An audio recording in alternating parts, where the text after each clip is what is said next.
Oh, sorry for the little delay, Outrage crew. Was fucking around with the goddamn Instagram here and doing my typical failure attempts at self-promotion. God damn it. Welcome on board the Outrage Battleship. It is October 18th, 2019. And we are delighted to be with you.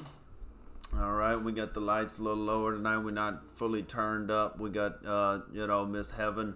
You can probably hear her snoring activity in the background, and it's fine, dude. Now, did the Outrage Chancellor forget about Heaven's snoring when, he decided to go live and she said she was going to be sleeping? Yes. Alright, I did forget about the snoring, and we're going to push through. We're going to push through, ladies and gentlemen, for Western civilization. We're going to get on and talk about the news I've just been pouring over. What up, Tax Cattle? What up, TMP? Tax Cattle with the strong moo out there. He knows the situation we're in, ladies and gentlemen. He knows that we have a pack of criminals pretending to be your friends. Pretending to be your helper in Washington, D.C. there. And we're trying to help people zoom out big picture. I still need to do something on stage about that. Just that simple analogy that with a tax cattle, dude. Because it just paints the picture so stark in your head, doesn't it? Oh, man. Well, we had the Maverick in Dallas today. I knew nothing about it.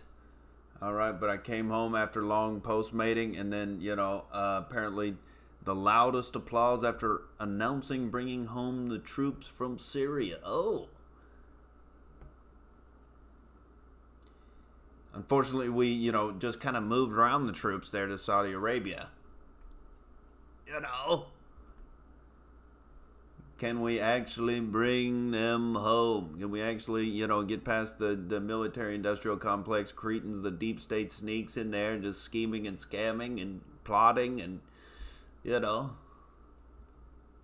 coup attempting, mainstream media controlling, the propaganda distributors, ladies and gentlemen. The propaganda distributors, they're all out to get Trump. We'll see, dude. We'll see what happens. I'm curious. It's just hilarious that we have this man as the legitimate outsider. It's like, I've always been hoping it would happen, but I was hoping it was going to be a Ron Paul type of guy, like a principled libertarian, one of those principled fellows, But instead it's just goofy-ass Donald Trump, and it's hard to not take pleasure in, in people's fury against him, because the principles at play are so large here for, the American economy, and if we can just get the government whittled down some, if we can just reel back some of these extraneous, similarities between the United States in 2019 and the late Roman Empire. We're spread out militarily. We have our borders being run amok. Veritable, third world invasions coming from the south there. We are heavily debasing our currency. And, mixed martial arts is basically the modern form of gladiatorial combat. And that's like the fastest rising sport that we have. What up, Raw Dog? What up, Divi? What up, Trees? Tax Cattle says the hatchback has been run ragged. Oh my goodness. We've got to get some used tires for the hatchback here. We got to get them rotated. We got to rotate our situation and make sure we don't get that, you know, that unfortunate little tire pop situation. Oh, dude, you don't want that. I've had that before late night. One time I was doing Postmates super late, a little bit too late for, you know, it was like almost 4 in the morning. I was still trying to drive around and trying to get some bonus there, little bonus cash for you. I was driving around and I turned in on Fairfax Avenue here in Los Angeles. There's a median. It's a concrete median up in the portion around Hollywood. It was like Santa Monica and Fairfax, dude. I was like, I'm making that left, and I made the left too short and just busted my damn tire. And so I was, instead of picking up the double order of Postmates, because I was looking at this order, which contributed to less concentration on the road, where he was saying, like he was cursing in the special instructions of like, make sure and get extra fucking mustard. Just all caps, and I was just appalled at, you know, the blatant disrespect, all right, to the man who could very easily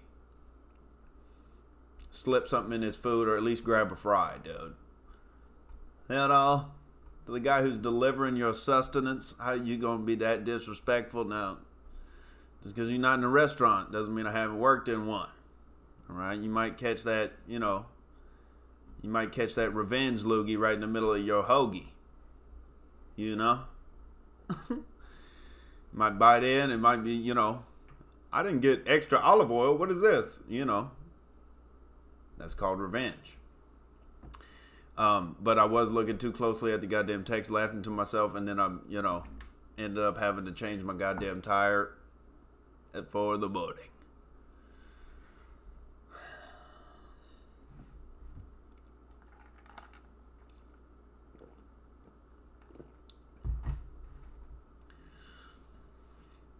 Yes, sirree. We got to get some used tires for the Outrage hatchback, and we shall. All right, but let's play a little bit of the POTUS here,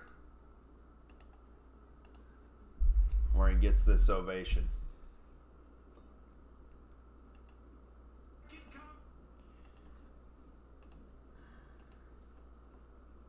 Bad troops should not be at the center of ancient sectarian conflicts all over the world.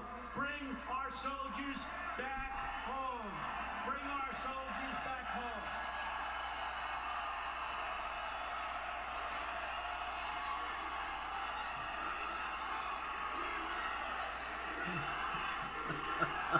Formerly the party of the, you know, Middle East and third world plundering, you know, war hawks and the neocon right. Now it's Trump's like, look at me in the eyes.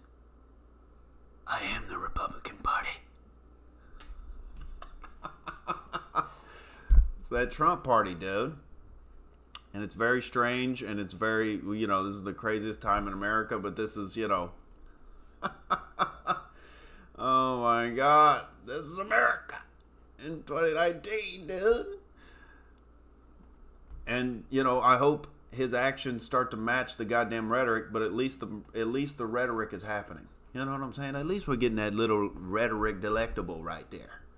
And he feels the response from the crowd. You know?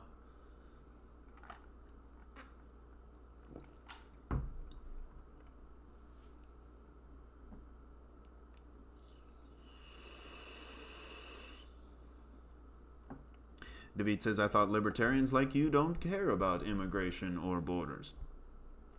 Well, sir, it becomes a gigantic problem when you have a gigantic welfare state to go with it. Because in the absence of the welfare state there, you would have to fend for yourself economically. You may have to actually assimilate to the culture you are going to. Ooh, you know. You might have to speak a little bit of the language there. You might have to learn a few of the customs. Get accustomed, you know? But if there is a welfare state and you can get that free government check, baby, you can set up your own cultural enclaves and kind of just do your thing how you were doing it, you know, in the country you just came from. And not recognizing the disconnect that kind of activity leads to destabilized situations like what you just came from. But it's tempting, and, you know, they're just going to come in and take that option and vote for the left. And with the incentives how they are, you really can't blame them. You wouldn't do that? You wouldn't take that risk to come and live in the United States instead of Guatemala? Then they're coming in, they're getting that free check, they're voting for, you know, Pocahontas Elizabeth Warren, and, you know, whoever the chosen propagandist, you know, leader is, who's going to shovel out all the government goodies there to everyone. Bernie Sanders, oh my God, so many government goodies. Don't you want to sign up for the government goodies? Oh, come on. You know, just vote for the Democrats. They love you. All right, they said it right there in that 48-second clip I saw in the debate. You know, we have a bunch of preloaded goddamn talking points that we throw at these senile individuals. It looks like a damn vampire meeting when they go up there. There should be a cauldron in between all of the Democrats there. They're just all so old and pathetic and ghoulish. You know? It's very disconcerting. But it doesn't matter what they look like, as long as they have a heartbeat and they're willing to hand out the free shit. So the welfare state complicates things.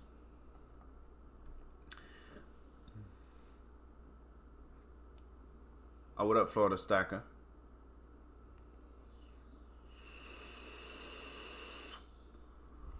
What up, Burgess? David says he misses Chris Farley. Oh, I've always been, you know, Farley was laugh out loud funny, dude, and he was a special motherfucker. But I've always liked a little more philosophy and less, you know, of the physical shit. But sometimes the physical shit just hits you, you know, and you can't help your goddamn self. David says it's a strange fixation of libertarianism. Mass migration is a problem, and the answer is to shrink the government first and then de-incentivize immigration, as opposed to just opposing immigration first and taking on making government smaller second. Well, I think one of the key steps to taking on immigration is taking on those entitlements, because that's the main engine that keeps driving it. You wouldn't take all those risks if you knew, or if you had any questions about your ability to contribute to the market situation there in a 21st century technological society like modern America. And you gotta have some confidence to step in there and take all those risks. But yeah, there's no reason.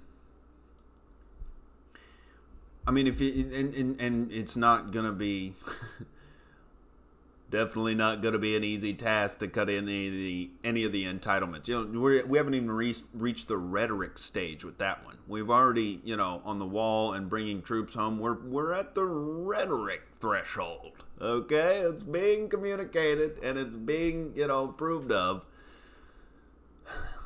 But in terms of actually reducing the astronomical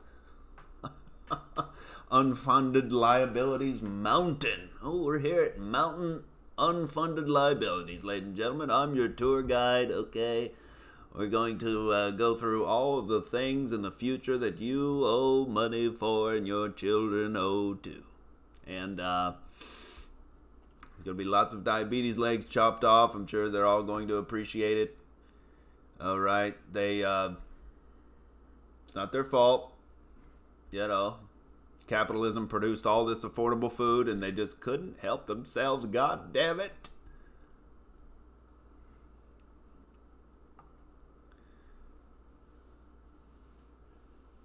What's up, Alan James?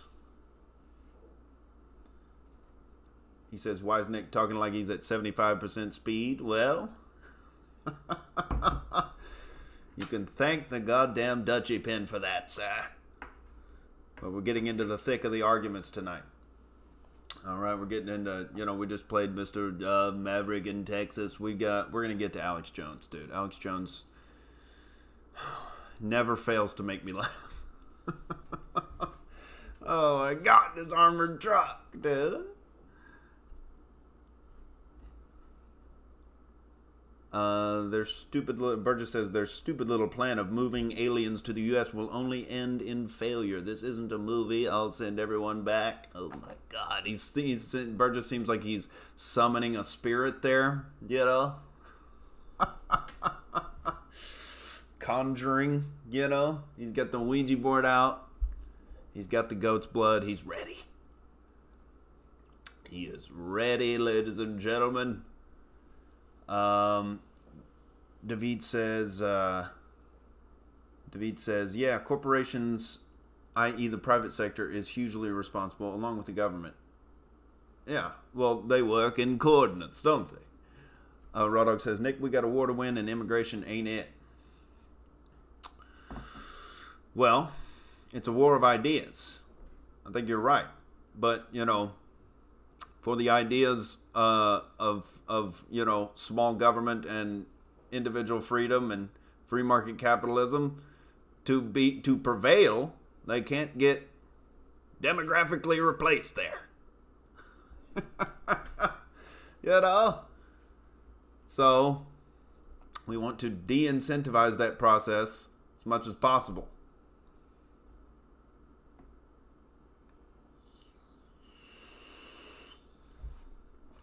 I don't know if you've noticed, but we're currently living through idiocracy. Welcome to, the beginning of the movie. No, this is like after the first act. The first act was Trump getting elected. God damn it.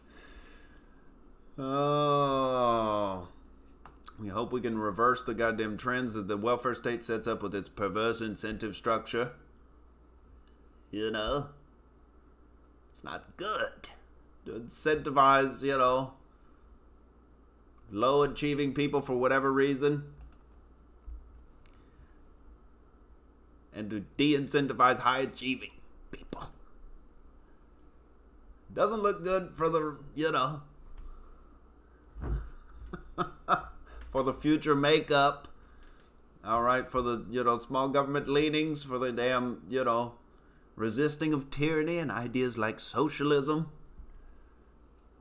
and just accepting what you're told, like how you basically have to do to, to believe that there's any kind of looming climate change disaster. Oh my God. Well, they call themselves scientists.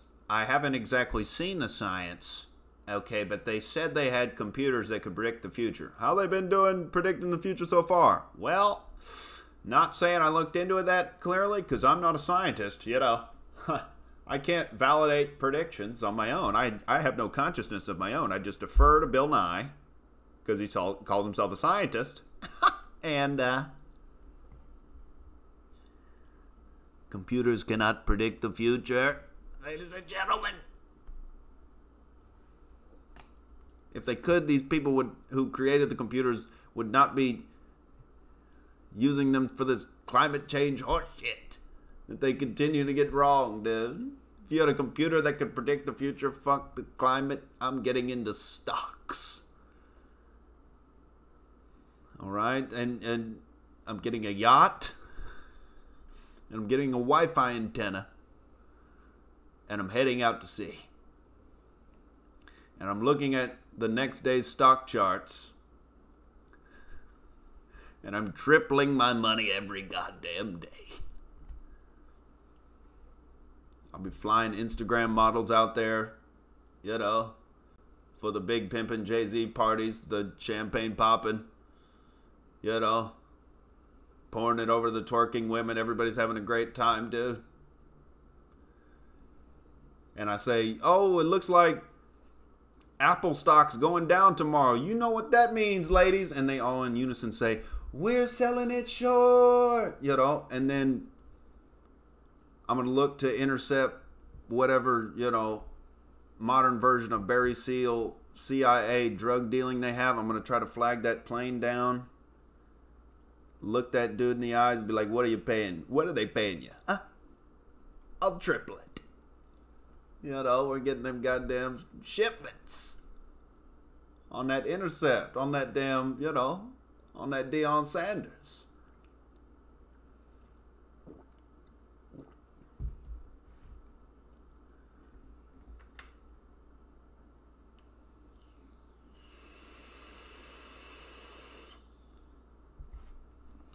Oh my God, Alan James knows me entirely too well.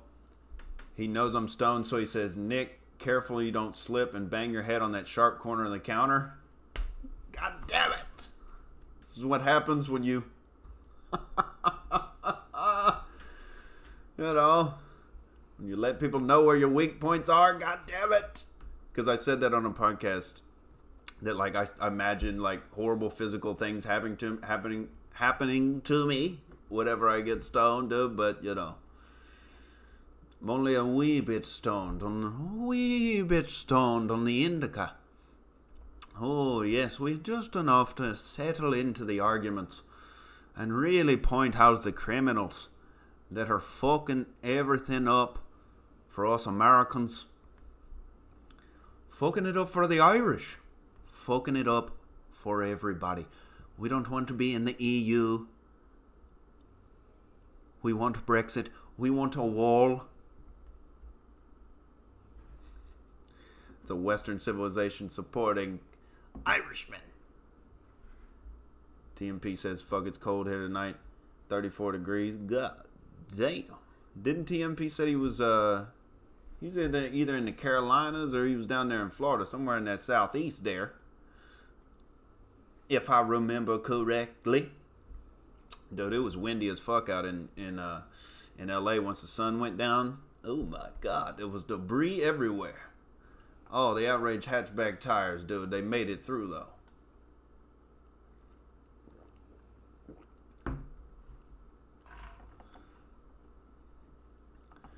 I want a fucking armored tank. It's how I roll in style like Alex Jones. Where's the video here, dude? Oh, there's another video. I hate when they don't play the video they don't post the video that's like the article is actually talking about, because this article is about Alex and the armored you know, assault vehicle there.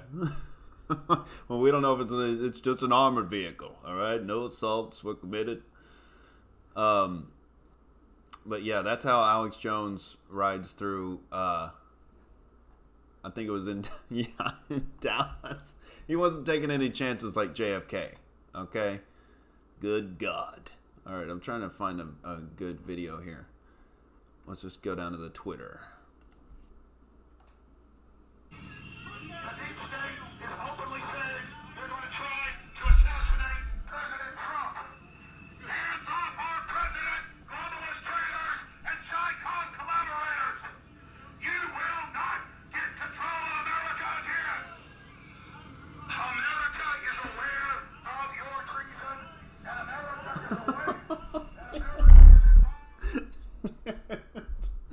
I don't know what the attempted optics were there, all right, but it was very goddamn testosterone fueled. It was very aggressive, you know, like coming out there.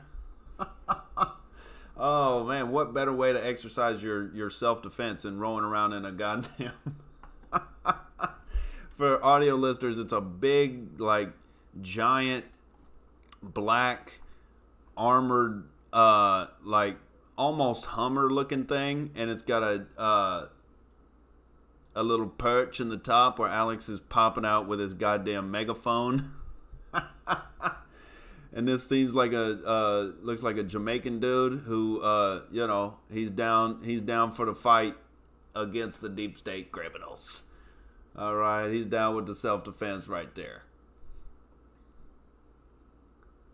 Oh my God.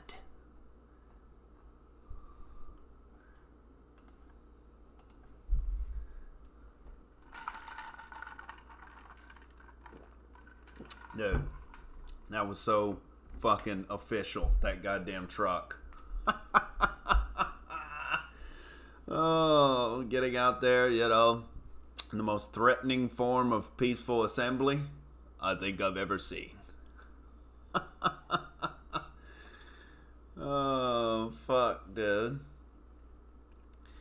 Thing is, Trump is the reflector that we now see, and now a huge percentage of America sees, thanks in large part to Alex Jones. They now see the corrupt sack of rattlesnakes that is the federal government. And so he is the proxy by which we look through, the light shines through him and cast the true demon colors upon the goddamn, you know, the CIA, the FBI, the special interests, the lobbyists, all the little cronies, all right, who are worming around and working with the big corporations and getting legislation passed, and all the establishment sellout politicians are just bags of wind and lies, ladies and gentlemen. And Trump is helping the average idiocracy citizen to understand it. Dude.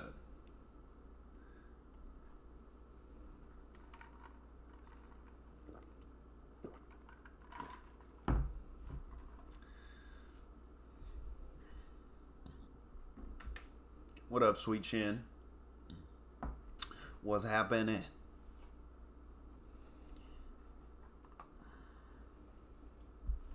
I gotta take an outrage piss, ladies and gentlemen.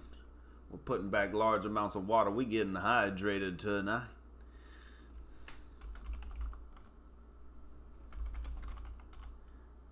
All right, let me see if I can find this. All right, I shall return, ladies and gentlemen.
Oh, Alan James got the better video of Mr. Alex on the damn Discord there. Let's pull it up. Pull up that Discord. Excuse me, ladies and gentlemen. I haven't had many calories today. We putting down some peanuts.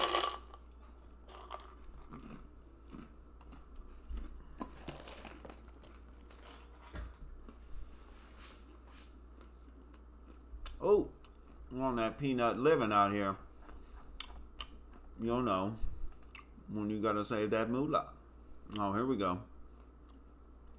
Here's Alex right here.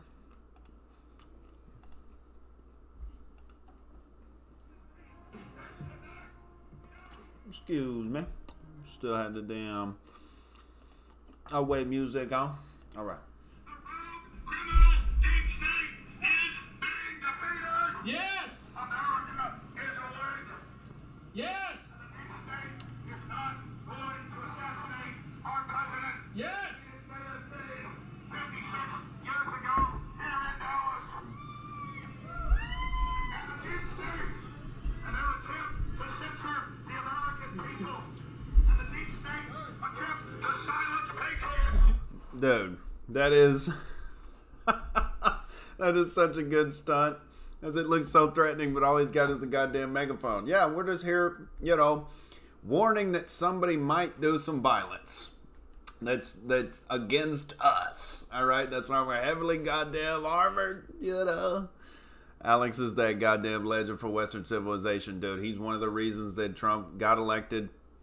He understands all the interconnections between the big corporations and government and the deep state and the selling out of, you know, industry to China and the refusal to make the government smaller. He gets it all. But a lot of it gets clouded up with the goddamn, you know, you Google Alex Jones' name and everything is Sandy Hook. Oh my God, the demon activity to even insinuate that anything could have been, you know, anything could have been fake about the presentation of that. Oh my God. Apologize into infinity and go off and you're not a person anymore. You're done. But, you know, the man has laid out some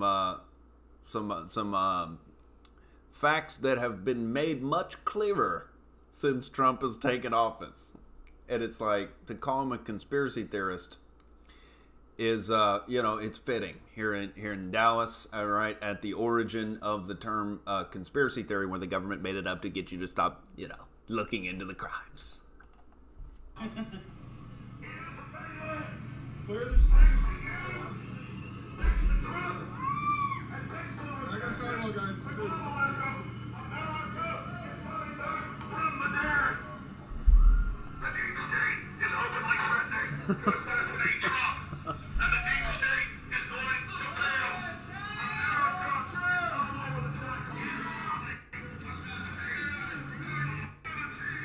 Dude.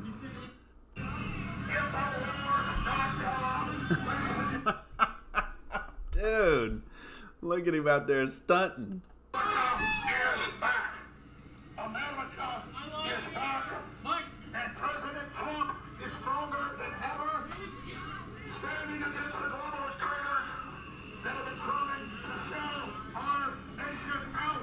Mr. Jones, why are you here? Mr. Jones, why are you here? I'm here because the deep state, people like Bill Budd, the CIA, have said they're going to kill President Trump. So we're here to draw attention to the rogue, criminal, leftist government. Yeah, there's so many clips online of, like, you know, these little, like, mafioso threats these CIA guys make on TV when they're doing their nice little paid little contributor gigs at CNN. Philip Mudd, the guy he's talking about, let's look him up.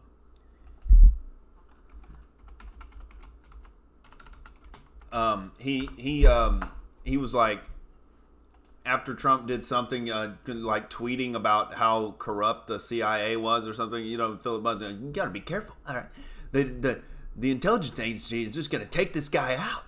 He's like just making these fucking insane statements and losing his goddamn mind on TV, dude. I'm sure you're not going to be able to find it. Take him out. Let's see. Oh yeah, they're not going to give me the video, of course. But there couldn't be more of an obvious coup going on. And so it is a great stunt to go out there and be like, hey, we're just here for some self-defense, all right, against the duly elected president that all the, all the goddamn CIA cretins are on the mainstream media. Oh, my God. The treasonous behavior of Donald Trump and Chuck Schumer is sitting there like a damn demon. The intelligence community has 6 ways from Sunday for taking you out, Just like, the fuck. And all the cute little text messages, Peter Strzok was doing his best to get laid, We're gonna take him out, honey. Oh, and but all that's what I'm saying. These events unfold, and then it's all laid bare for while we're in the information age, and the government is still running on this, this mind state of people not being aware of their criminality so much, but everything is goddamn video, everything is on social media every day, and they couldn't plan for the access to information that we have. And so Trump is really, he's what we needed to see or to lay bare the fissures at the foundation of this society.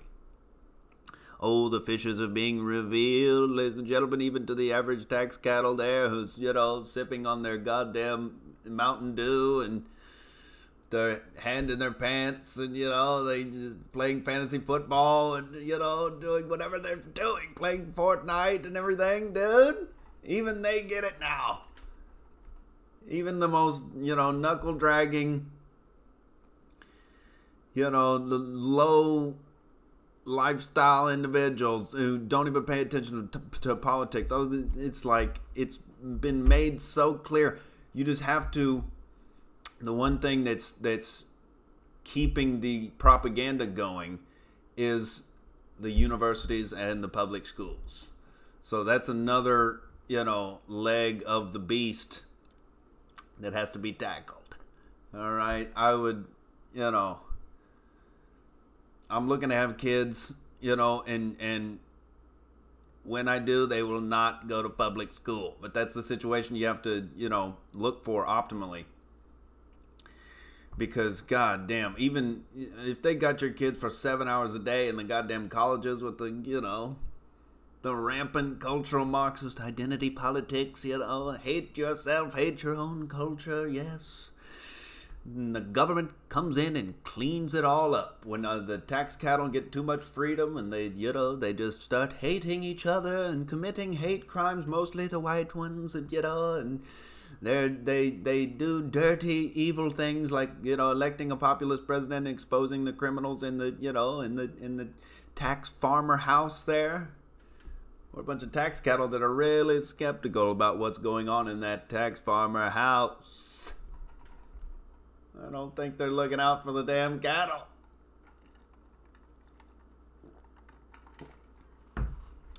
What up, Forrest?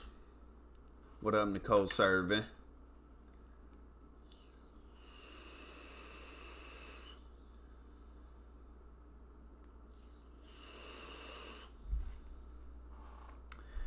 Burgess says, can you imagine if I met Alex Jones? I'm a Satanist and a nihilist. He would consider me his greatest enemy when all along I've been his greatest friend.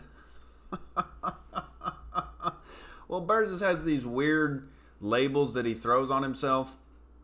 And I think it's, I think if he actually gets down to then we've done this when he's called in before. He does believe there's evil in the world. And he doesn't support it. All right, he's not out there murdering. To my knowledge, all right? Can't be quite sure. We don't know. Burgess might, we might have been, letting comment and letting hang out and, and talking to on the phone. He might be, Patrick Bateman watching the goddamn Outrage cast. We don't know. All right, we can only hope. We can only hope. It's all just weird labels, but he is a free market capitalist. He does understand the breaking of the non-aggression principle that is taxation. he does represent, you know, he knows that, you know, self-defense is legitimate.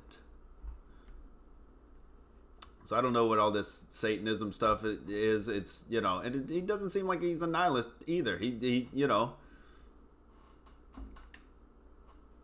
he wants some meaning there, and the meaning shall be found when you identify the evil going on.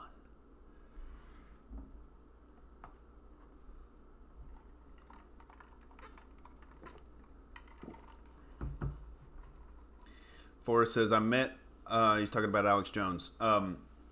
Forrest says, I met him alone at a bar at the Immortal Technique concert. The same weekend he got arrested for bullhorning the Fox set in NYC. Oh, dude. He's that bullhorn stunter. All right. I prefer to do, you know, the debating. I think the debating is fun for me. You know, I like picking apart ideas and getting into the thick of it, you know. And then, you know, I think satire is one of the best ways to communicate truths. One of my favorite movies is Dr. Strangelove. I'm surprised that movie got made. Just how inept it shows, you know, the supposed government leadership to be. Where it's like the George C. Scott character, and they're in the control room where they're deciding if they're gonna nuke Russia or not, or like whether Russia's trying to nuke us, and whether we should do a preemptive strike and all this insane shit. And in the middle of the conversation, George C. Scott's character looks down at his monitor, and he's got a call from his side piece that he's banging that's not his wife. And he's getting in this petty argument with her while they're debating. And then he looks up and he's like, I think we should, you know, preemptive strike. I mean, it's our only option. All right, we don't want to be second place on this. And then he goes back down. I'm surprised that movie got made, man. It just, you know, the level of ineptitude it showed with the whole bureaucracy process. Those are my favorite types of you know, satire pieces.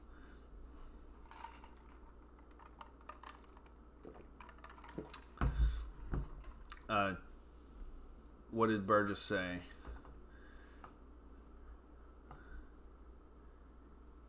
David says, once again we see Nick's desire to be ruled over by large corporations and secret societies. No, dude. I want to see, you know, corporations flourish. I want to see the economy engine rev. I want it to be like a goddamn, you know, supercharged 67 Mustang, that goddamn Shelby. Let's get it running, baby. Come on. Let's get the goddamn economy running, you know, and get the government out of the way. That's the only way that the corruption happens, is you get prosperity in the free market, and then the government vampires sink their teeth in. Oh, these resources are delectable. Wouldn't you like to cut out your competition? You know, and if you're really interested in crushing it next quarter and preserving your job as the CEO there, as is your fiduciary responsibility to your shareholders to make decisions which will increase the price, you're going to make that move. Oh, so sad for the competition. Oh my God, you know, they just can't compete. They're just not as good. No, they just don't have, you know, a whole wing of their organization dedicated to, you know, reading and complying with, you know, all these goddamn regulations and making sure where, you know, we get the appropriate licensing and, you know, permissions and, you know, the goddamn swamp of nonsense bullshit that separates you from actually getting engaged in the marketplace. Instead, they're like, oh, you want to get engaged in the marketplace? Well, go to 12 years of government schooling. That's a good start. And you're like, start? 12 years? What am I going to get out of that? Well, absolutely nothing. But the next 4 years are going to be really, really beneficial for you. All right? I know those first 12 years, you're kind of like, oh, I can't get a job anywhere. What have I been doing for 7-8 hours a day? You know, what have I been doing? You know, basically just been looking forward to, you know, hanging out with my friends and then tuning out in class and waiting for recess and waiting for, you know, sports after school. And some food that's pretty terrible for you in between all those things. You could have hung out with your friends, you know, outside of school. But the 12 years, oh, what does that get me? Turned down at your next job application? So you got to go to the propaganda center, the elite propaganda centers, the universities there. And the first thing we're going to tell you is that Joseph McCarthy was a kook. All right, there is no communist subversion happening in this institution. It is not happening, but, you know, half of our professors are communists, and, you know, the other half have blue hair. And they're very keen on, you know, casting some shade on Western civilization there and the, you know, the historical narratives there.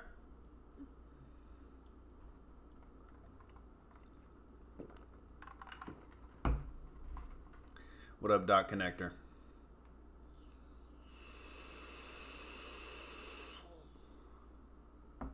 Dot Connector nailed it. Crony capitalism benefits the satanic elite. Pure capitalism would bring prosperity and freedom. Ding, ding, ding. Give him the prize. You know, that's... You can't fool the legitimate free market. You got to provide some value to some people. And that's the actual humanitarian system. That's actually doing things for others. All right, because you got to provide some value for another person in order to get some currency back in return. You got to make yourself useful. Oh my God, the ultimate, deepest, darkest fear of the leftist Bernie supporter. Oh, the AOC fans, you know, the little girls in their goddamn, you know, in their little text message thread is loving AOC. And oh my God, she's just a powerful woman. They're tapping into my identity politics and my emotions. And oh, she's so fierce and powerful. You know? And we need to let those children vote. All right? We need to let them vote. It's too bad most of them will, you know, come across some piece of evidence that debunks socialism before they, you know, reach full brain maturity. We can only hope. TMP says Warren will be the nominee. I'm still thinking it's Hillary. I mean, we're not even, you know, we're not even a year out yet. I'm still thinking Hillary's going to hop back in. She has all of the infrastructure of the campaign still around her. She's got plenty of money to blow on power lust, you know. What's she going to do, hang around with Bill all day? Dude, Bill is constantly trying to sneak off and you know, and get some ass. Like, he's probably just openly on the dating apps, you know. He doesn't give a fuck at this point. What is he, 80? Bill just takes a dick pic selfie and puts it as his main picture on the dating app. You know? Hillary's not home. Come on over.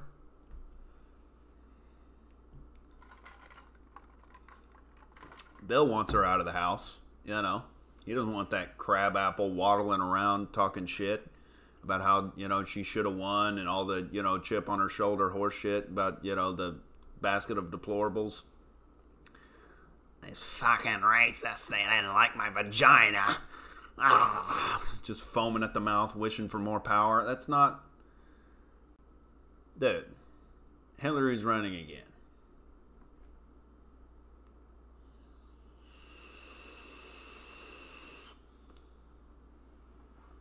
And it's going to be extra hilarious. Because if Trump just... I want a landslide, but, you know, I want to defeat Hillary in a landslide. I don't want... It's almost sad at this point. The candidates that the left is putting up there, dude, what the fuck? AJ says, Nick, would you vote for Jesse Ventura? No, because he's too... No. He's not any kind of principled libertarian, or, you know... He doesn't... And he's too, you know, flippant about war, and, like, I don't know. I truthfully, I can't recall the goddamn politics of Jesse Ventura. I wouldn't vote for anybody, basically. God damn it. Trump was a rare exception. Because, you know, we have too many goddamn parallels to the fall of Rome. I don't want it to happen. All right, right as the outraged chancellor is, you know, trying to step into his goddamn career here.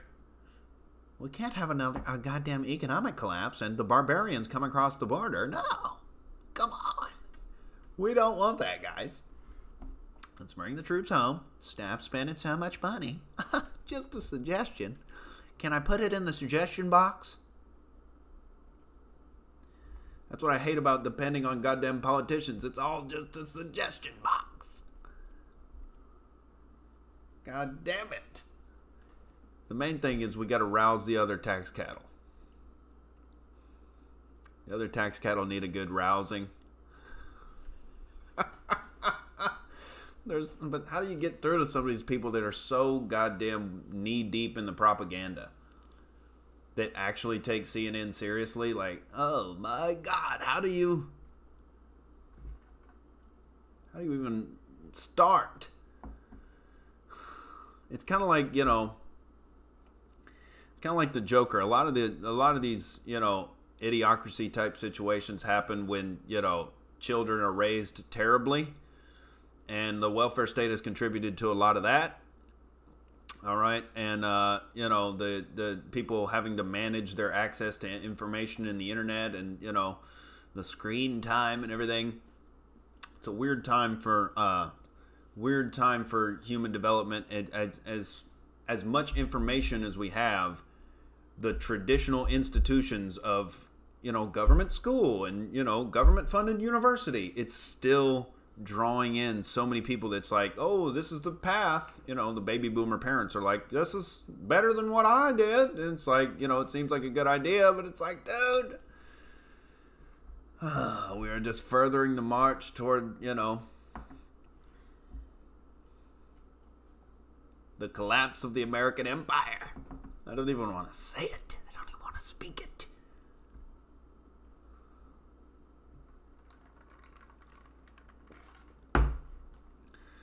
We got to cut government and stop the criminals. They're ransacking it. Stop it, guys. For reals. We know you're raking in the profits. And most of the population doesn't even realize what the real problem is, right? And half the population is so propagandized and so dumbed down, they're like, yes, make the government bigger. That's our main problem. Ah! It's insane that it's that polarized. That some people are but that's what happens. That's the devilish beauty of the government system, is how it perpetuates itself. It gets people on the dole. It gets people dependent. And then that sets up the situation where anybody makes any rational economic argument about how this shouldn't be happening. Well, the people that, you know, have them on the dole, they got them. So they're like, they just point the finger and they're like, they want to take that away from you. Oh my God, can you imagine the evil? And then they can spin up whatever story they want and try to misconstrue you as the terrible person. You know? It's a devious goddamn plot, but it works. We got to break this cycle.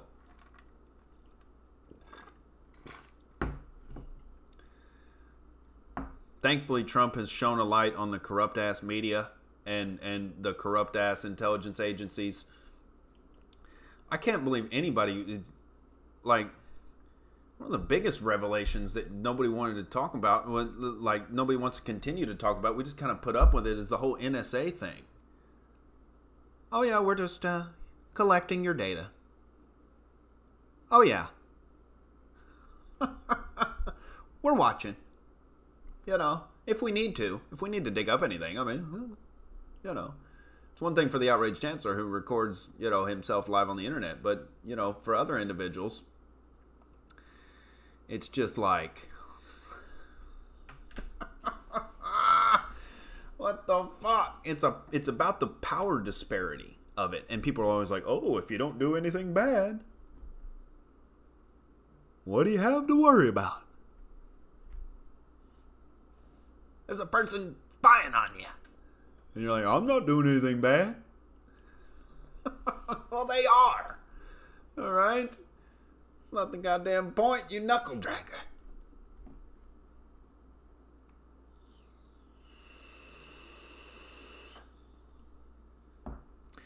Oh, shit. That's a good analogy. TMP says, I think we already fell, but we got to pull the parachute. We do have a parachute.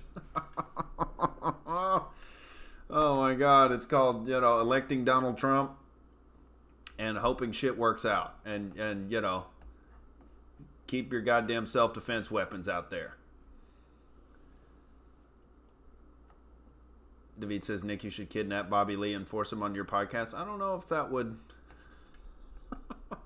be the best thing to do. But yeah, there is a beautiful devilish nature to the, you know, the state. All right, because it does literally take over the country like a cancer, because it turns individuals into government protecting cells. You know, like it turns those people into the immune response for the government cancer.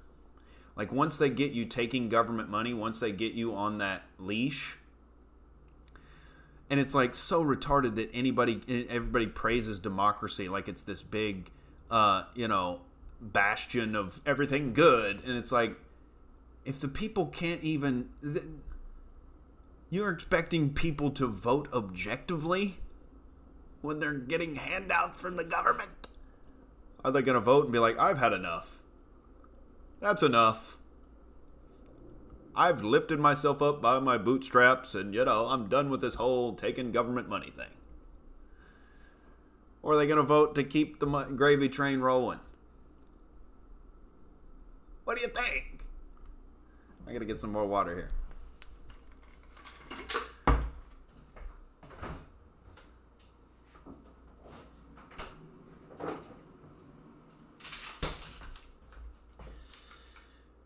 I do have one beer in there.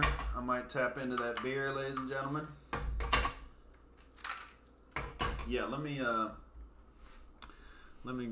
throw some tunes on, and I will take an outrage piss. I will come back with more water, and I'll crack a Sierra Nevada. So I shall return, ladies and gentlemen, momentarily. I shall return.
Sierra Nevada.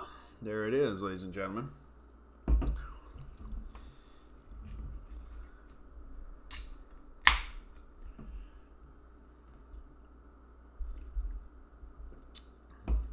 All right, ladies and gentlemen. Nicole Servin talking about my Sierra Nevada there. Sweet Chin says, have you guys gotten the ads that automatically fill in your info like email and phone number? I've never given my phone number, but somehow they got it. We're being tracked. Yeah, and it was kind of just, you know, it was a big thing in the Obama administration where, oh, Edward Snowden and that thing. And then, you know, it kind of just fades out of the public consciousness, and it's like, well, nothing, you know, was actually done to remedy it. It's just Edward Snowden was evil for pointing out, you know, government crimes, and you know, and same thing for Bradley Manning, and you know, and Julian Assange. They're very evil for pointing out our crimes, all right, because we are the American empire, and we will, you know, cascade off the cliff if we so desire it, and if so, you know, if the you know, zombie-headed individuals that are out there and they're supporting us because we're living in idiocracy, well, god damn it, they're gonna get what they want. We're gonna run the goddamn country off the cliff, sell it all to China, and you know, live in Costa Rica. We're gonna be, you know, in our villas. It's gonna be tremendous. All right, we're gonna, you know, sell it all off cheap and just make out like bandits here. Oh my god. Be really nice if we got that climate agenda through, so we could really put a nice crippling on the economy there. All right, really give us an excuse to step in when other countries are you know, starting to become industrially successful, and be like, hey, you guys are just too dirty. You're just polluters. You're dirty little polluters. Oh, no, no, no, we cannot have that. So we will we'll take over a little regime change, you know, and it'll all be fine.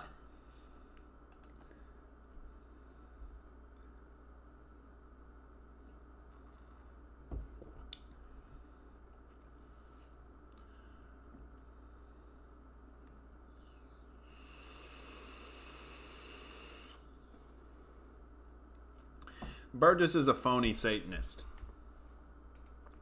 You can't be, you know, over there worshiping Lucifer and then, you know, not actually doing anything evil. You're just kind of hanging out and defending Western civilization. Like, that's not...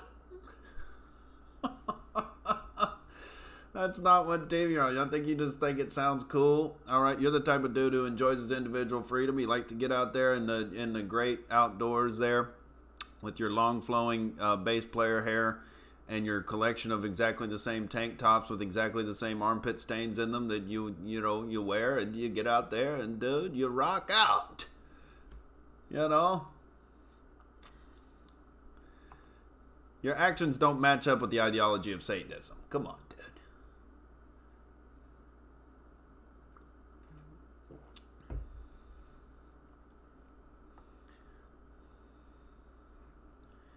It's all, you know, we don't have to get into metaphysical nonsense, ladies and gentlemen. It's about the principles at hand. It's about enforcing them universally as the Christians have bestowed through the ages upon us. That universal principles are the way. Not this radical in-group preference that we see from Jews and Muslims. The old goyim, the old kafir. We are neither goyim nor kafir. I dare say we are not goyim nor kafir.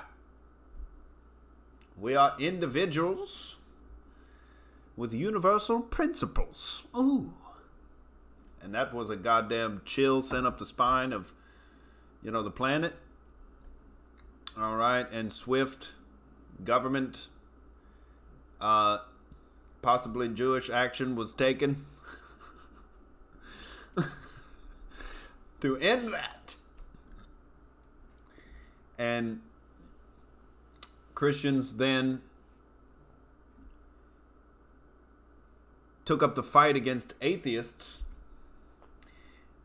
and they got caught up in the metaphysical arguments. They got caught up in the, you know, in the social and cultural aspects, and you know, fixation on butthole activity and fixation on, believing in magic. All right. And it's very, very unfortunate marketing campaign for the beautiful universal principles explicated in the Bible there. And it's unfortunate. All right. Because the atheists have nowhere to take the goddamn society. They don't have anywhere to go.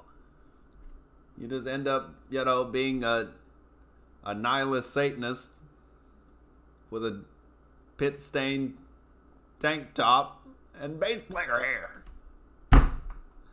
I'm just fucking with you, Birch. But the atheism thing, if it's not accompanied with moral principles that rival that of Christianity, what is the point?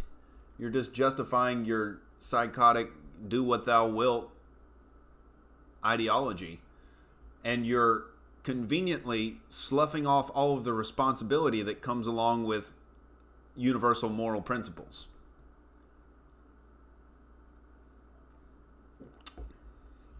Because once you accurately identify evil, as my voice cracks, I can't let evil see my voice crack. Once you accurately identify evil, as a studier of philosophical principles, it gives you a certain kind of expertise of the situation to look at it big picture and break it down for people and spread the word. It's kind of like being a doctor and you're eating at a restaurant and somebody stands up choking on their food next to you and you know the exact Heimlich procedure and you do nothing. You're like, well, I was in mid-wine sip. It was very inconvenient to do it, and I was kind of feeling insecure that day, and so I just, kind of stayed an observer. You're kind of a dick. If you have the knowledge, you have a responsibility to spread the knowledge to the best of your ability. All right, and we saw Alex Jones doing that wholeheartedly. But it's not, it's not about making yourself into a spectacle. It's about making reasonable connections with people and being like, hey, I come in peace. All right. This is just what I've observed happening. And this is what doesn't make sense to me about the current system that we keep revolving around.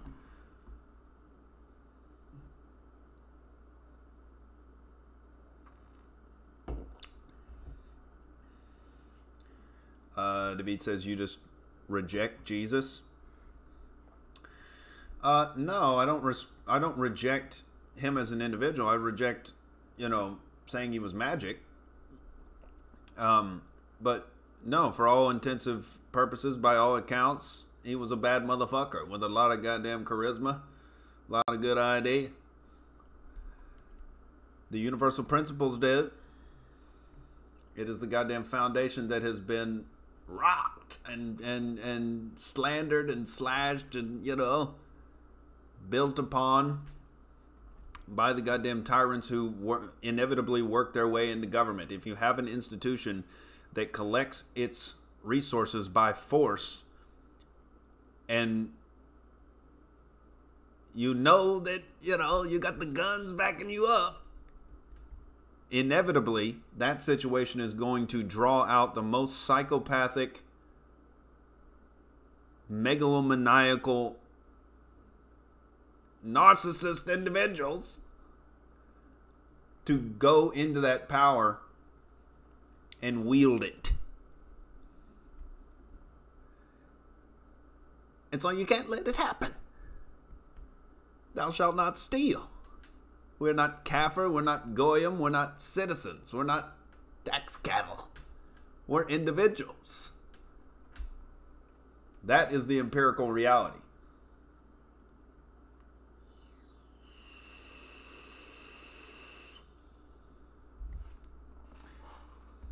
And it's always conceptualizing things, and the abstract conception mechanism of the human mind is super powerful.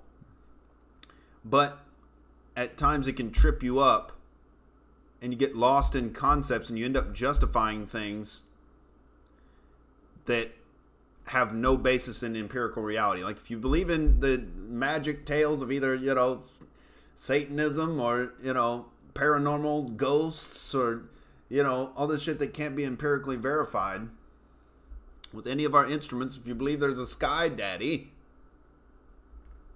you're much more likely to justify the differing moral positions that government and citizens occupy. It's like, oh, it's the government. It's like, no, they're just individuals that are in positions set up to extract your resources.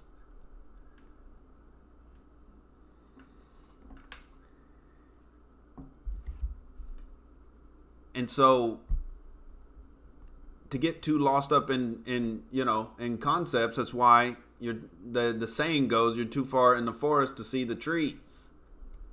Because forests, if you remember, don't exist. What up, front hoe enthusiasts? But we're gonna see what Trump's got for the next 4 years. We gonna see. He's out there with the goddamn rhetoric saying let's bring the troops home, and exploding thunderous applause in Texas. Checkmate, neocons. And we'll see. I don't know why we still have this weird relationship with the Saudis. Why are we, continuing to help them with their goddamn proxy war in Yemen? Why are we even in any dealings with them? I think we need to cut economic ties with Saudi Arabia and China until those countries get their shit together. All right? They got to earn it. All right? They got to, lower the goddamn taxes, and let's have economic explosion here, and let's make everybody else jelly. Dude, we got to make the other countries jealous of America again. We're worried about manipulating everybody else's shit and everybody else's society. Well, meanwhile, America hasn't been to the gym in a while. It's been sitting back on the beanbag, on this welfare state heroin, on this military-industrial complex, amphetamines. And we're just going up and down and up and down and, zapping our consciousness. Meanwhile, we have barbarians at the border. Same thing as the Roman Empire, dude. They're coming in. They want that welfare money. The statistics show it. Oh my God. How hateful for you to say the statistical reality. It's okay. We're all going to get through it. We're all going to get through it. All right, but we gotta hold these countries accountable, dude, for what they're doing to us. And how we do that is through making our own country an economic powerhouse, lowering the taxes, getting that engine fired up, and then everybody else is gonna want to keep up to us again. What's up, Juliana? She says, and also call China out on their mass pollution. Oh my God. China, they're doing whatever they please, whatever Xi pleases. All right, and it's very. I've never been over to China. I've never seen the. But apparently the smog and the goddamn atmosphere is horrific around there. I don't know what the goddamn is. I guess it's just the population density and the amount of tyranny in the air. The air is thick with tyranny. It's thick with honey from Winnie the Pooh's pot. He's spread it through the molecules in the air here, and we all can feel it.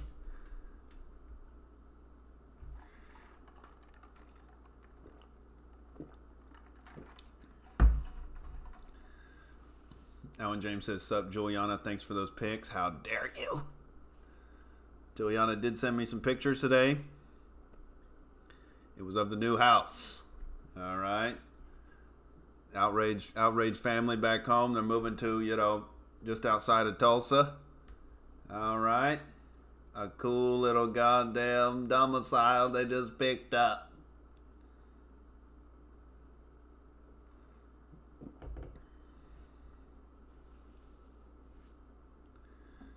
What's up, Don Morgan? How you feeling out there? All right. Hopefully nobody credit card scammed.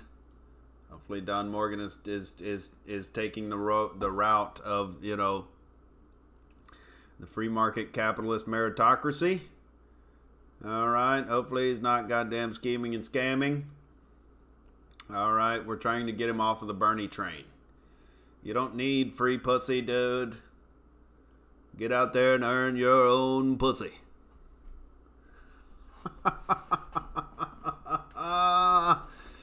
You know, you don't need the government-issued pussy. You don't need it, dude. Perpetuating this system of criminality that rolls upon humanity through the justification of power. Oh, the disgust. To prop these demons up on the debate stage and pretend like they have any goddamn, you know, rational interest in the individuals of this country. It's asinine. I was kind of surprised at how Bernie bounced back. I expected him to look, you know, a little weaker. He was his normal, you know, clutchy, grabby self up there.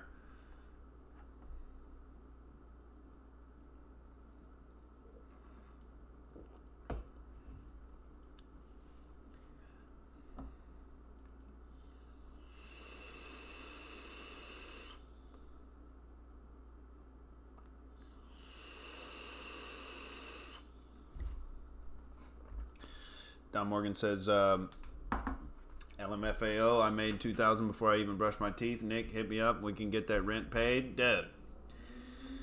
Not going to lie, I did Google, what can you do, how can you make money with an English degree the other day, and I was, that was, you know, a desperate, very bored Google, all right, that I, but honestly, I just got to get, you know, I got to get at least one tire in the Outrage hatchback sealed up. All right, and the Postmates machine's going to keep on rolling.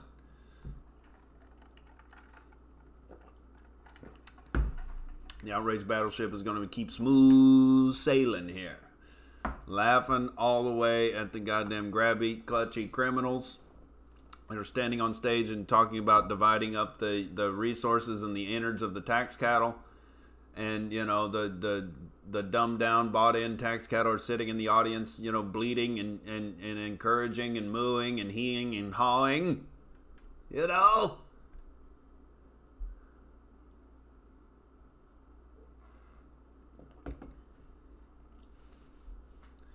Tax Cattle says, Outrage TV, does Tulsa got any stand-up comedy? A little bit. You're thinking along the lines of the Outrage Chancellor's mother here. She's like, just come home. You can still do, you know, comedy. You could still do the podcast. And we just miss you a lot. And I miss my family too. But I'm on a mission. All right, we're not letting Hollywood fall to the cultural Marxist demons here. No. I love golden era Hollywood. You know? I love real fucking movie making. I love real stand-up comedy. We're not letting it fall to the corrupt-ass individuals. Joseph McCarthy was right, and we know it. All right, and as we know it, we can sidestep it.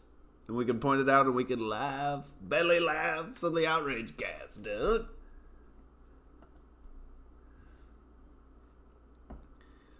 But yeah, there's work to be done out here. We've got to shoulder the load for Western civilization. We've got to bear that burden and stagger uphill.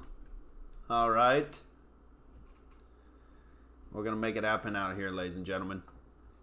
But yeah, it's good to just see, you know, the rhetoric of let's bring the troops home, you know, and gets the thunderous applause. And Trump feels that shit.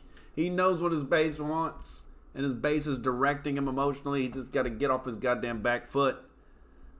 with the coup attempts there. Oh my God, the coup attempts just wholeheartedly cheerleaded by the media. And oh my God, isn't it fun as we try to take him out? And James O'Keefe fully exposes CNN for the goddamn lying, corrupt criminals they are. And oh my God, it doesn't matter. We're not going to give it any coverage.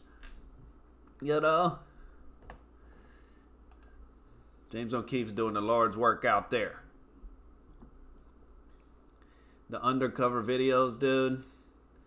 I remember that one I saw. It was around the election last year, and it was the voter fraud one. We might pull that up. The election rigging project Veritas. Because there was this dude who just openly admitted it. Yeah. Democratic operative. Let's see. The Democratic Party operatives explain in detail how to successfully commit voter fraud on a massive scale. In the video, Democratic Politico Scott Fovel, who was fired after the release of Part 1 of this series, admits that the Democrats have been rigging elections for 50 years. Oh yeah.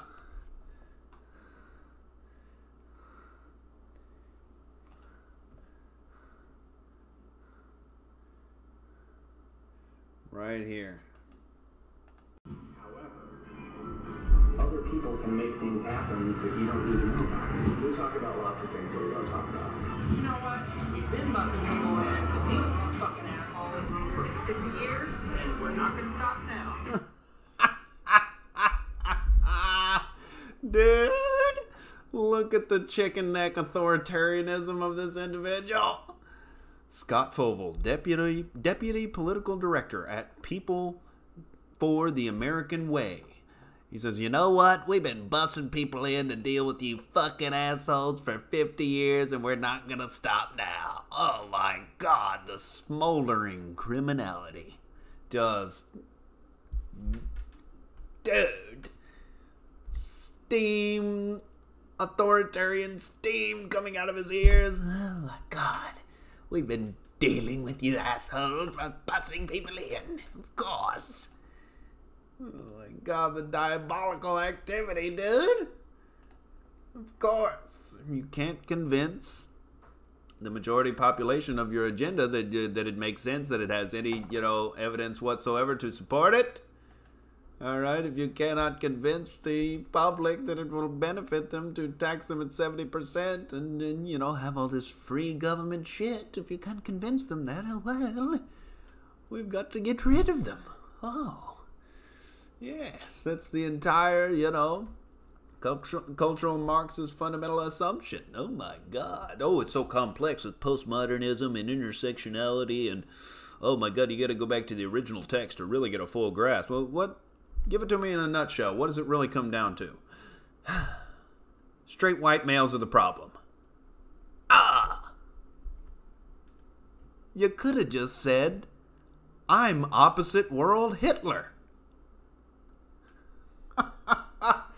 It would really be nice if we could just get these straight white males to go off to the inclusivity camps, okay, to get their diversity training. Just go to the camps, all right? It's the final solution for the straight white male problem, okay? We're getting it fixed. We need to fix you, okay? There's something going wrong which has you supporting individual freedom and wanting to, own your own firearms and preserve your own culture and not be overrun by third world populations. We just don't understand what the hang up is. So we're just gonna, here's your ticket to the inclusivity camp, and you are included.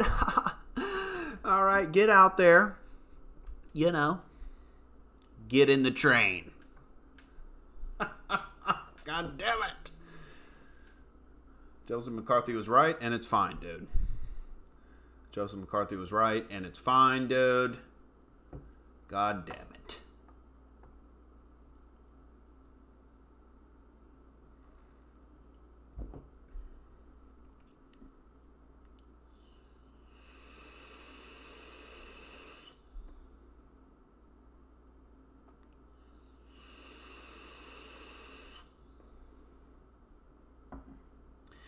Denise says, hello, Nick and everybody. I'm in trouble with my octogenarian mom. We live with her. Basically, I'm a teen. She's not the boss of me. What the hell? I'm so confused.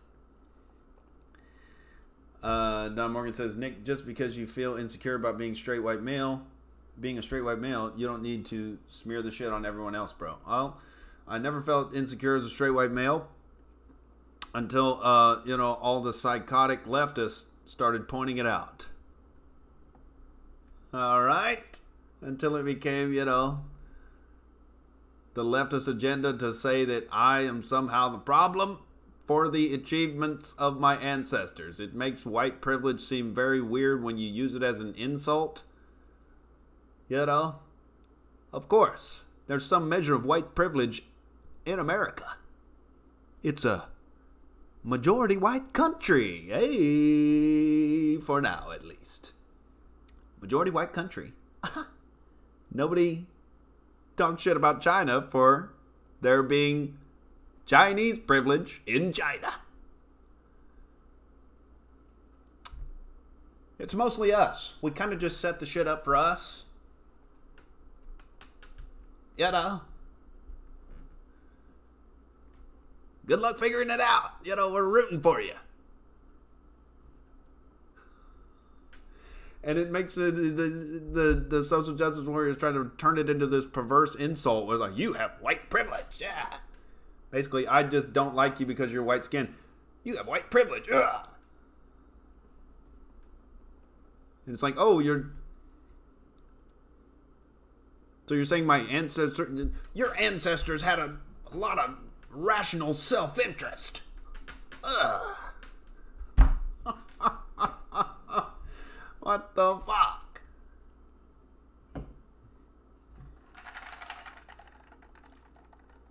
Western civilization has been prosperous. All right. And anything that the leftists want to demonize, all right, Western civilization about, has already been done on much grander scales, and nobody's being held account to it. I mean, anytime you think of slavery, you think of Calvin Candy, the Southern plantation owner. No mention that he was a, elitist Democrat, but, and that 4% of the population at the height of slavery owned slaves. It was, an elitist Southern Democrat thing. But, whenever you say slavery, that's the image that's conjured up, and the cotton fields and whatnot. Meanwhile, America participated in slavery for the least amount of time of any nation on the planet, and was very instrumental in arguing to end it on the Christian side. The Muslims don't get any blowback for the slave trade that lasted much longer. There's been slave trades in Africa since the dawn of time. Slavery is not a unique American invention. Neither is colonialism. Kind of how every single country started, except for its original inhabitants. Oh, we found this land. Oh, there's people on it, Are we working with them? Or are they coming after? Are they killing us? Are we killing them? I don't know. But coming over here when, 90% of the Native Americans had already been wiped out by smallpox, spread to them by the original, Spanish sailors over there. The explorers set off the chain of the goddamn smallpox, and most of them had already been eradicated, but we came over here and the ones that were left were warring amongst each other. They didn't have a wheel. They didn't have a wheel. They didn't have guns. What do you think's going to happen? The same thing that's happened all throughout history, except this wasn't a total goddamn genocide, as I like to call it. I grew up with Native Americans. They exist.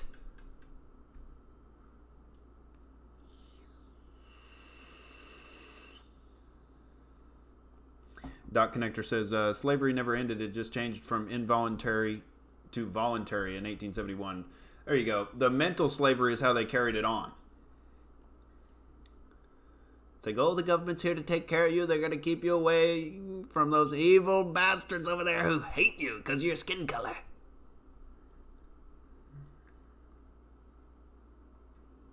Meanwhile, the politician that's saying that cryptic shit is from the same party who was owning the slaves and writing the Jim Crow laws and organizing the goddamn KKK meetings.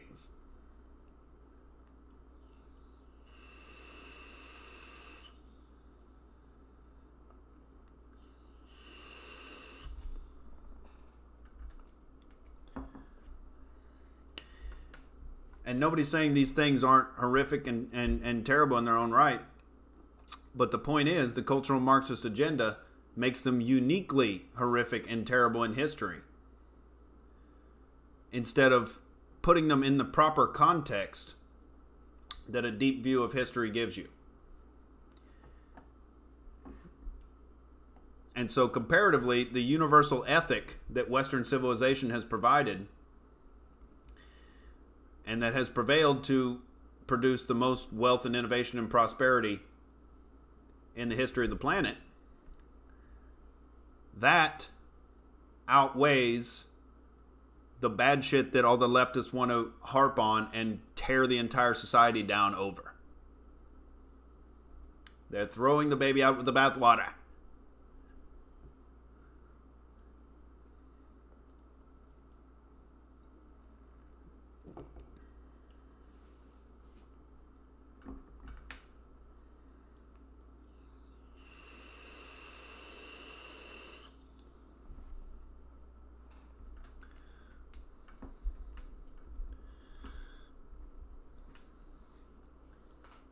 Nicole Servant says, Don says, only white people would steal a country with savagery and then complain about illegal immigrants. Oh my God. Well, Don, you should probably, if you have any stake in preserving the prosperity and the potential flourishing of the country going into the future, you would be against illegal immigration as well. Mainly a function of the welfare state.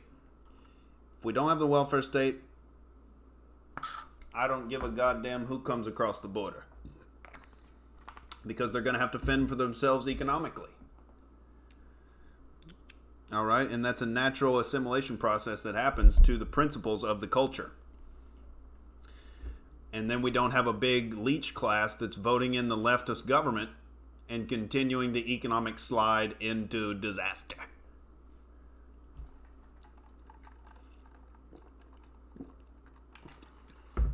By playing on your resentment of the rich and getting the have-nots to vote away the resources from the haves. Meanwhile, a large percentage of the haves, before the government gets too big and corrupt, have provided tremendous amounts of value to the economy. And those are the people we want with resources, ladies and gentlemen. We don't want the psychopathic narcissists who get into the positions of power in government to be dictating where the resources go. No, no, no. That is a recipe, historically, for complete disaster. And we know this, and that was, the beauty of the original American system was to keep the government small, but it never stays small, does it? They always get their hooks in on the dependent classes, and the dependent classes grow. And oh my God, we've got to increase the budget. Oh, we need to raise the debt ceiling again, because we're not accountable for anything we do, because we steal your money.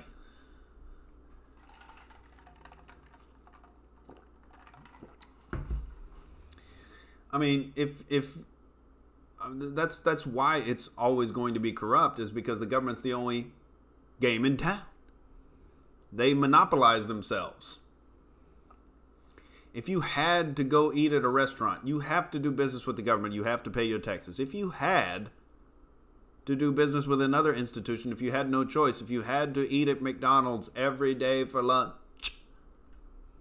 You tried to go to Burger King and the guards, you know, put the beat down on you. You ended up getting tasered, you know, in the parking lot. You're like, fuck it, I'm going to McDonald's. They already have your money, so you're going there. How good is that service going to be? They're going to get to know your order and just hit you right in the face with it when you come through the door. It's just splat. Ah, we know you like that, you know. We know you like that fucking filet-o-fish. We gave it to you already.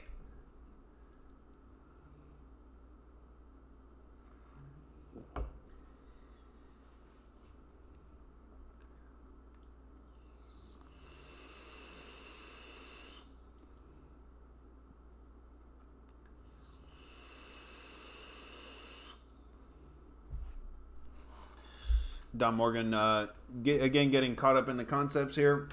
He says illegal immigrants come to the United States and work their fucking ass off. Don't lie now. Well, you have this group of individuals that we're referring to as illegal immigrants who demonstrably come in and at percentages, you know, 60% plus get on welfare, and they come from big corrupt governments. And guess who they're going to vote for if they get the chance to vote, thanks to, you know, the lovely Mr. Scott Fovel and his cronies. All right, guess who they're going to vote for? They're going to get bussed around because, you know, voter ID is very racist. But we are talking about a group of individuals. So obviously there are going to be some badass motherfuckers in that illegal immigrant group that come across and actually do contribute a lot, and they, you know, kick ass. They do jobs that, you know, that people that are born in this country generally don't want to do. You know, sometimes that happens. But I'm saying from a statistical basis, it is a burden on the welfare state that needs to be abolished to begin with. If we are to have an actual meritocracy, and we are not going to engage in this idiocracy anymore. Have you seen Idiocracy, Don Morgan? That's what happens when you pervert the incentives and when you tax success and subsidize failure. You're going to get more failure and less success. Simple equation. Good to put in your back pocket and remember. Anything you tax, you're going to get less of. Anything you subsidize, you're going to get more of. Subsidized failure? Oh, not good. Then you end up like the goddamn Roman Empire. That's what we're trying to avoid here. We're already debasing our goddamn currency. We're already spread out militarily all across the planet doing manipulative horseshit in all these other countries. We're too far down the line. We got to slowly wean ourselves off of this heroin drip called the welfare state, pretending to solve the problem of poverty. But we've been fighting a war on poverty since, 1964. And God damn it, if you don't stand up and look around the city of LA and see that poverty has won. It is in the process of winning. It is not a good solution to just throw your goddamn money at the government and say, oh, you take care of it. I don't want to think about it.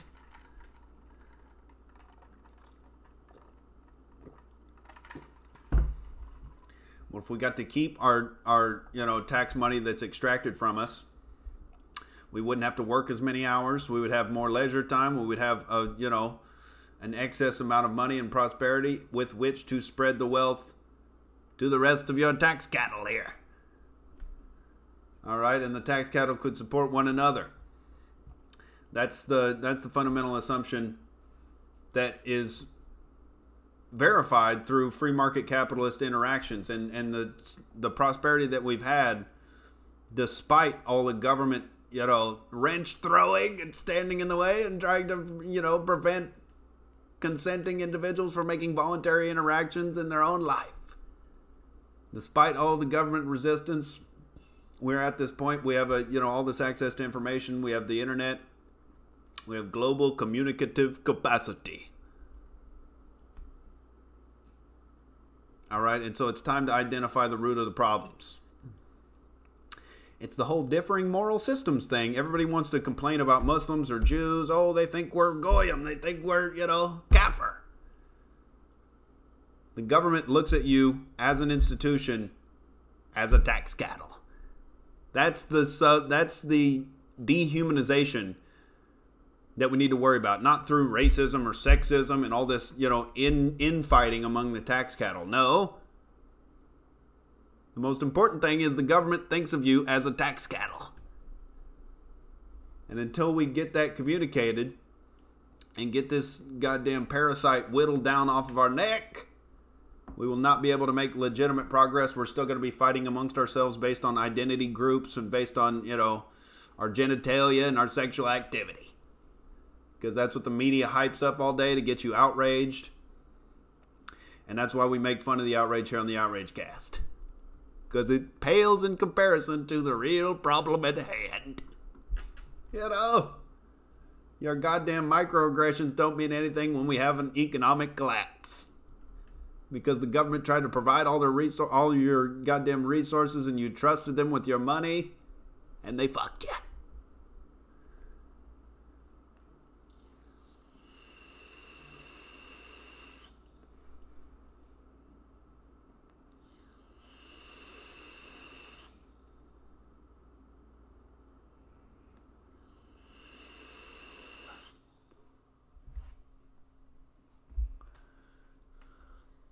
What up, Leo Warhes?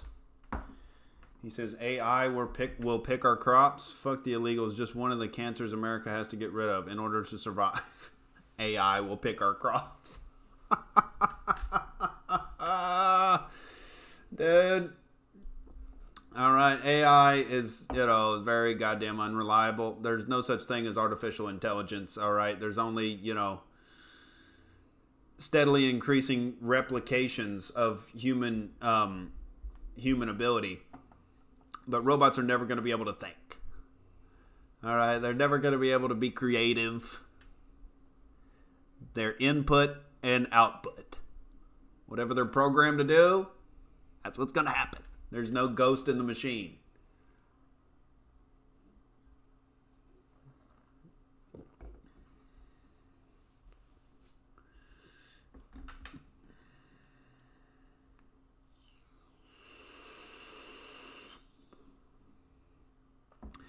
David says, at some point, Nick, you're going to have to get some new stuff beyond the tax cattle thing.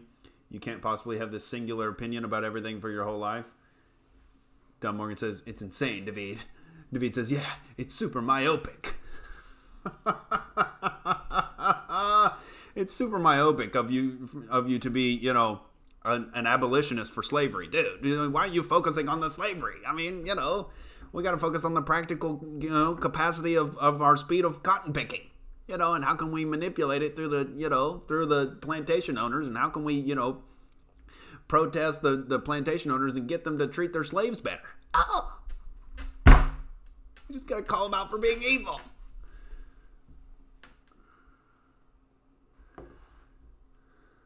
That's how moral revolutions work, dude.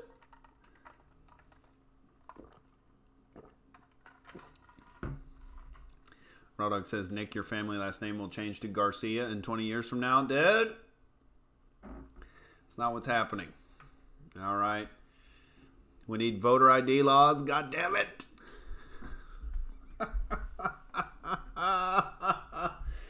Oh, no, the voter ID is so racist. Oh, my God. We're on the left. We constantly underestimate black people, but we make them think that we support them. So, they need, they can't be expected to go out there and get IDs. So, it's too cumbersome of a process. We can't burden them with that.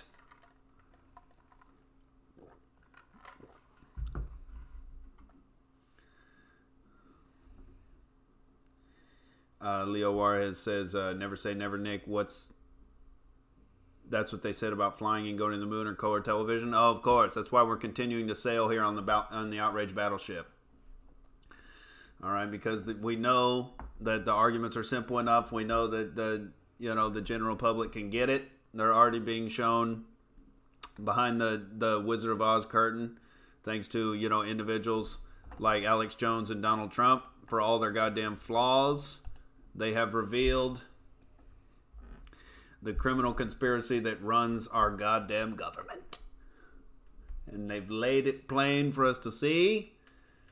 All right, and the mission has to be, you know, communicating the ideas to your fellow tax cattle. We can't depend on, you know, politicians to do anything for us. You know, we've got to, you know, make the arguments and make them eloquently, passionately, with vigor.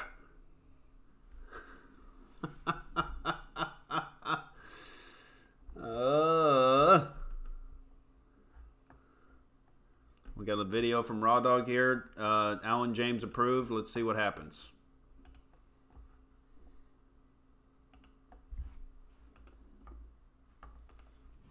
Looks like some construction workers here. It says Mexican versus American at construction.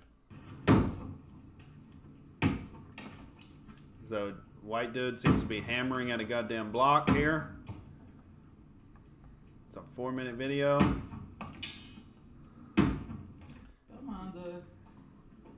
What's going on here? That guy was making some thunderous shots at the goddamn wall. And here's a appears to be a Mexican individual. Oh my god. Alright, this is alt-right propaganda. Alright, the immigrants, they work very hard. Alright, they're not noodle armed like that on average. Okay, they're, you know, don't look at the statistics that say they come in and get on welfare. That's, you know, that's Nazi propaganda.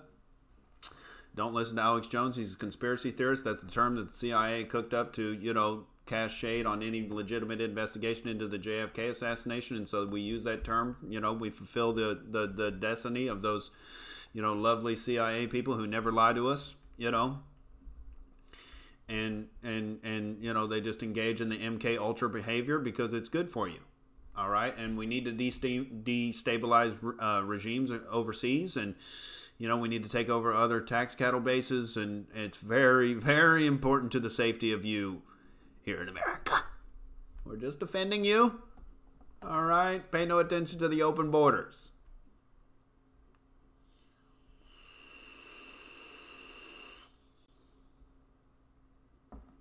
Alan James said it was a different video. Raw Dog posted a video about El Chapo. Oh, it looks like Aaron Freeman posted his goddamn mug. There's Aaron Freeman, the hardcore shit talker on the Outrage cast. I don't think he's here tonight. He kind of looks like my goddamn dad. Spitting image, all right, to, you know, Chancellor Senior there out on the goddamn lake. Looks like my pop's about to go goddamn kayaking. Jesus Christ, he's got his bill bent for Western civilization. I don't see any goddamn Raw Dog video about El Chapo. Oh, here we go. I missed it. Retard. All right. El Chapo's son captured after fierce gun battle. Then released. Oh, my God. Says gunfire after Mexican drug arrest. More breaking news tonight. A barrage of gunfire in the hometown of Mexican drug kingpin El Chapo. His son, Ovidio Guzman, captured, dealing a big blow, they say, to the Sinaloa cartel. KCON's Tom Wade is live tonight in our newsroom with more details on the violence. Tom? And Susie and Jeff, in just the past few moments, we have stunning new developments in the story. First, authorities arrested one of El Chapo's sons, as you reported, and then, after hours of out-of-control violence after the arrest, there are several reports tonight that El Chapo's son has been set free. Oh my God! According to Reuters, dude, the cartel don't fuck around, dude. Fuck. They're just laying in wait, you know, to sneak across the goddamn border. And they're working very hard.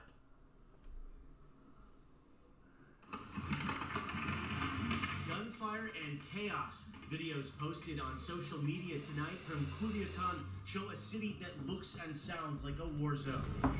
Cell phone video shows what appears to be burning vehicles and residents wandering the streets. Well, I think what we need is a bigger government, all right? And we need to outlaw, you know, more drugs and more guns, all right? So we, you know, That's what's good. That's what we need to do. All right, never mind empowering these people. It's fine, dude. Just keep the borders open. Keep, keep going after guns. Keep going after drugs, all right? You're keeping the streets safe until El Chapo Jr. shows up. The city plunged into violence after Mexican authorities captured Ovidio Guzman, who was one of the sons of notorious drug kingpin Joaquin El Chapo Guzman, who is currently in the Supermax prison in Colorado. Ovidio was hiding out in Culiacan, which is home to the infamous Sinaloa cartel. The Associated Press reports Mexican National Guard members were patrolling in Culiacan when they were fired on from a house. Security forces returned fire and then raided the complex you see here, capturing Guzman. God damn. The arrest was followed by hours of terrifying... And none of this would have to be possible. None of this would be necessary. If we could just legalize the goddamn drugs, let people have their guns, and secure the border. And bring our troops home. But instead, we're over here manipulating and dealing with the problems that our own government created. Through the goddamn prohibition of shit that people want. God damn it.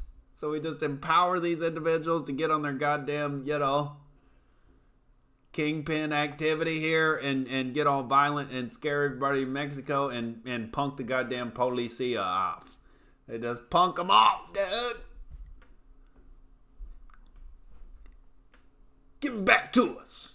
They're just taking shit, strong arming. My God.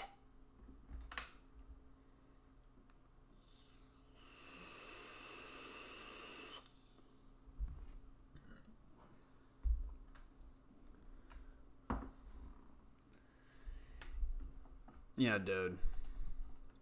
The government creating the problem, the reaction, and the solution. Oh, what else is new? Fuck, dude. But we do have barbarians at the goddamn border. They're coming in. They're coming in. Alan James says if Nick's friends stopped smoking crack, none of this would be needed. Well, that's a good, it's a good point. I need to stop hanging out with Hunter Biden. All right, he's a bad influence. It's a bad goddamn influence.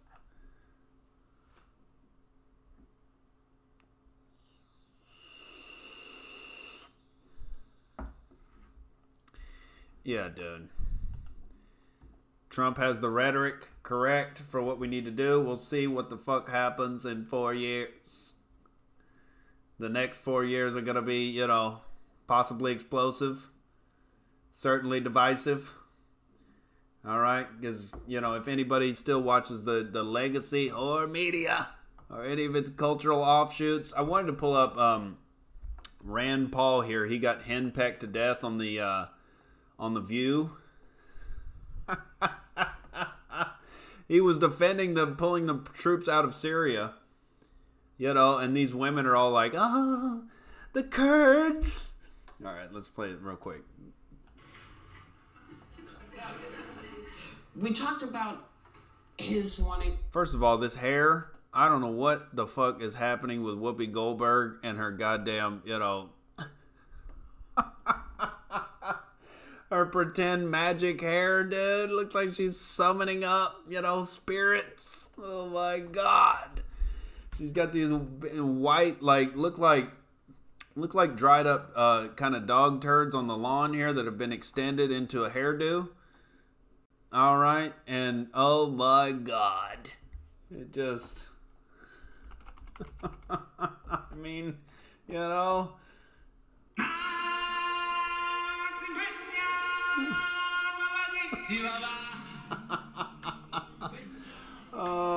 my God. All right, ladies and gentlemen. Jesus Christ. But they're here roasting Rand Paul for his anti-war stance. Oh my God, we need to stay over there and protect our allies. To pull troops out of Syria, and everyone's saying, if we do that, we're abandoning the Kurds. That's not a good idea. And a lot of folks are saying he crossed the line with a bad decision, but you don't say that. Why? One of the things I've always supported about President Trump is actually one of the things I liked about President Obama, that we said we were overextended, that the Iraq war was a mistake. I think it's one of the reasons President Obama beat Hillary Clinton, because Hillary Clinton had supported the Iraq War. I still think the Iraq War, regime change in the Middle East, and these wars are senseless. So does President Trump. He doesn't want to get us involved in another Iraq war in Syria. If anything, Syria is more complicated. The other is a practical concern. You have 50 soldiers. They're talking about moving 50 soldiers. Who goes to war with 50 soldiers? You have 50 soldiers in... Yeah, this is the kind of pushback you get when you're trying to take 50 soldiers back, dude. That's all. Tens of thousands of Turkish troops amassing. The Turks are also allies. The Free Syrian Army were our allies for 7 years. They're allied with the Turks. The Kurds have been our allies. The Kurds, in all likelihood, are now going to be allies of Assad to try to carve out a place in Syria for themselves. That's the thing. The Kurds, you know, when we leave, they're just going to ally with Assad. So it's like, oh, the butcher Assad has been, you know, killing his own people, and oh my God, the atrocities going on. We have to go over and we need regime change. We got to, you know, get him out of there, and we got to finance ISIS. Oh, whoopsie daisy. We thought the rebels, you know, were legitimate. We thought we were going to fund, arm, and train them, and it was going to be cute. And we were going to take out Bashar al-Assad because he wasn't working with the globalist, you know, agenda there, the military-industrial complex, and no, it's not working. So, oh my God, now Trump wants to take the troops out of Syria and get out of that goddamn disaster that we created. But, it's problematic when, you know, the harpy women sit up there and, oh my God, we're abandoning our allies. It's a really complicated question. I guess from my perspective, I say any of these people out here, their kids have to go to war. War's not a chess game. People lose their limbs. And sorry about that, ladies and gentlemen. I wasn't playing the goddamn video. People die, and I think it's the least we owe to the kids that we're going to send into this war. Why are we going to war, and who are we fighting? But isn't there... So, go ahead. I'm sorry. So, if you have... There's that fucking hair, dude. God damn it. Have allies, and they are working with you and fighting with you, and 24 hours, somebody wakes up and says, no, we're out. Right. Is that the right way to do this? I think the way we look at war is we don't look at... No. Is that the right way to do it? Question. Okay. When we decide whether or not we're sending our young people into harm's way, we should obey the Constitution, which says we should declare war and put them in a war theater. But let me finish. Okay. And here's the thing about it, is if you ask these people, Lindsey Graham, the Cheney war, and all these warmongers that want to stay at war forever, who are we going to declare war on? They don't know who. We're going to declare war on Turkey, our ally, the Free Syrian Army, our ally. In the middle, it's like walking out. We should never be there in the first place. That's not the question. That's all good. But see, the left agreed with we're for in so many there. years. For so many years, the left agreed with... How many... Are you just going to continue to use that argument? There's always going to be some kind of a vacuum effect when we leave based on our, you know, horseshit manipulative strategy there in the region. Obviously, there's going to be collateral damage when we pull out. You got to do it at some point. Oh my God, the Kurds are more important than the American soldiers, and the American economy being stretched, and the coffers of war being emptied, you know, and risking goddamn economic collapse. And they harpy up on him, and you know they all have the same horseshit talking points. And Rand Paul, he doesn't do a great job of defending himself and getting on their side. And so it's all emotional, and so the crowd is against him at the end, dude. It's just pathetic.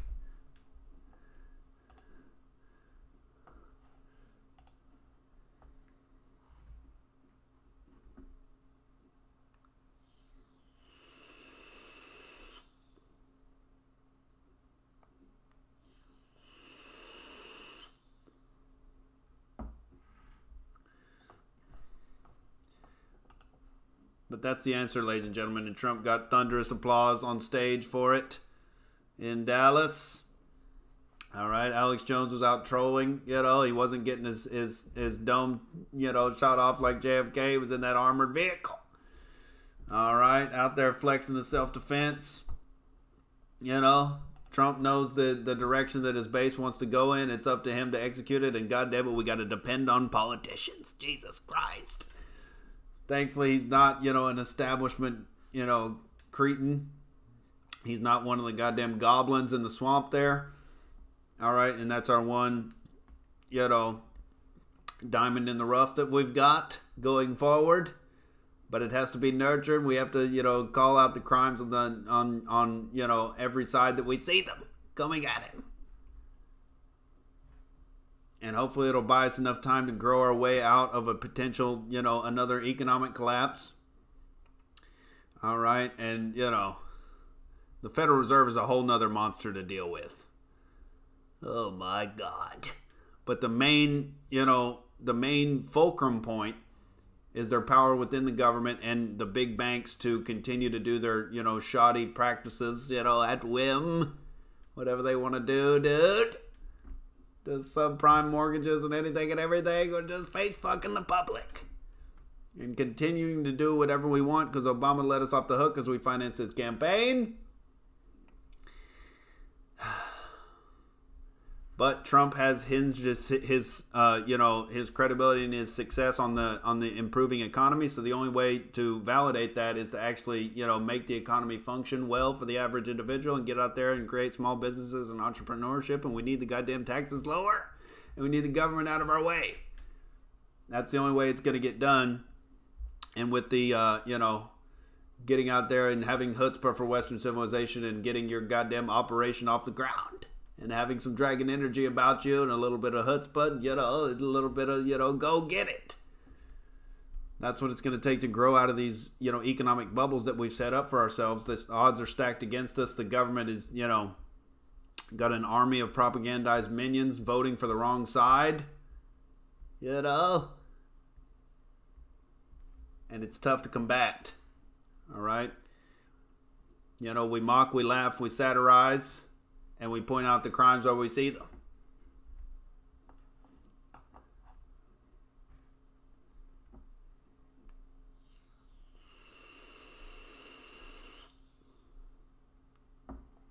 Frontal says Don can start stuff but can't finish things like jobs and fatherhood. Oh my God. He can finish off your goddamn credit card account. All right. He's getting in there.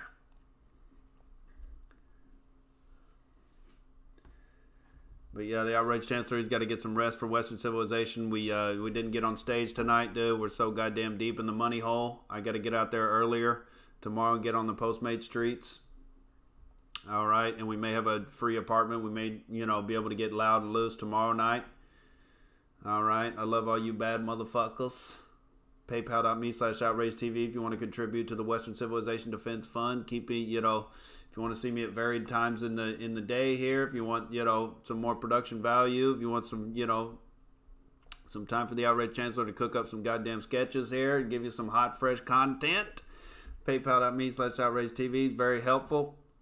All right, we're trying to get this rent paid down. We're trying to avoid the goddamn financial stresses.